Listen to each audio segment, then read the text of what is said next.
Filippo Soriopoulos and Aristide Antonis have proposed a running discourse they hope will lead to an emerging identity for Yara, a small island in the Aegean Sea, north of Alenissos. Perhaps they feel this isolated place is not fixed enough in the public eye, or that it now supports purposes in conflict with each other, or that its role as a protected biotope has yet to be firmly entrenched. I suspect their words of caution, encouraging patience in the forming of a pending identity, that sustained suspension, stem from the concern that approaching the formation of an identity for the island as a problem needing strong formal definition will not be constructive. I agree with this. Somewhat. They suggest that an identity for the place should emerge from a number of events and interventions over time, some of which will take, many of which will be rejected. What is critical to its evolution is the maintenance of attention through the creation of a forum of ideas, a center to these creative ideas. To my mind, any identity, even a provisional or temporary one, needs not just events and activities, but limits and edges. Life at every level is found at the edge, where differences reveal themselves.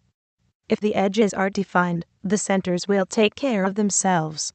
Defined by the inclusion of wisdom long exiled, a new identity for this island may contribute to our efforts in confronting the imminent collapse of our biosystem and the human economies that depend upon it.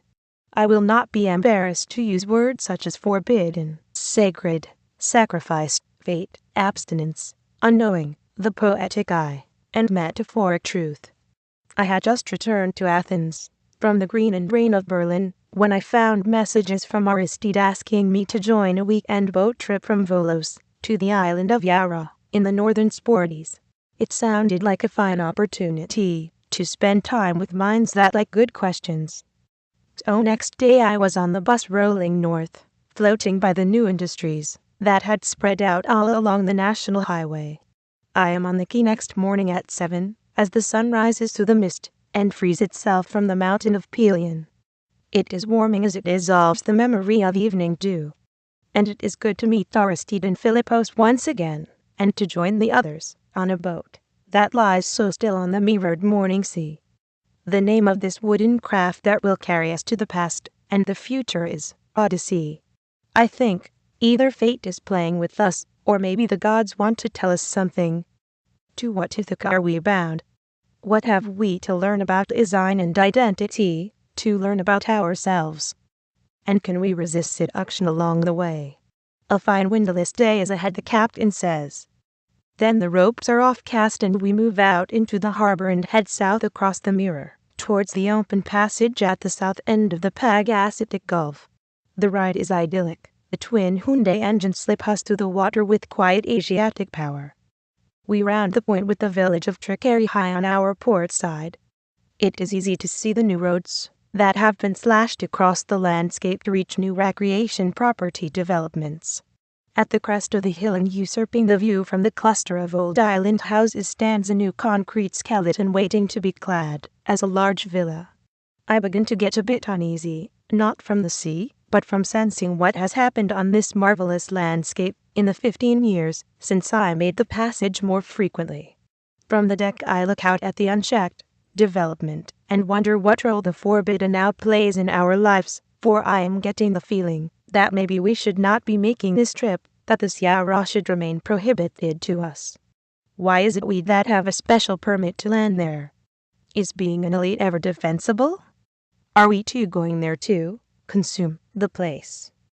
Maybe this odyssey is an illicit affair. As we begin to approach the southern cliffs of Yara, the captain reduces the efforts of engines, and we draw near the rising cliffs with caution. They are steep, perhaps reaching 200 meters, before leveling off out of sight. Far above us we see a small and enticing path zigzagging its way back and forth up a slope, and disappearing over the crest. It touches the water without a wharf or landing. Here the water is very deep, for the charts show underwater contour lines that are drawn close together. It is forbidding this ancient castle, like cliff of sharp limestone dusted with low thorny green bushes and milk-holding cacti that are now turning red in the mid-May heat.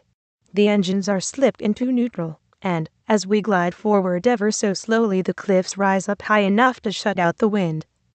The captain is worried how to land us. Won't we change our mind? He hints. I'm on his side.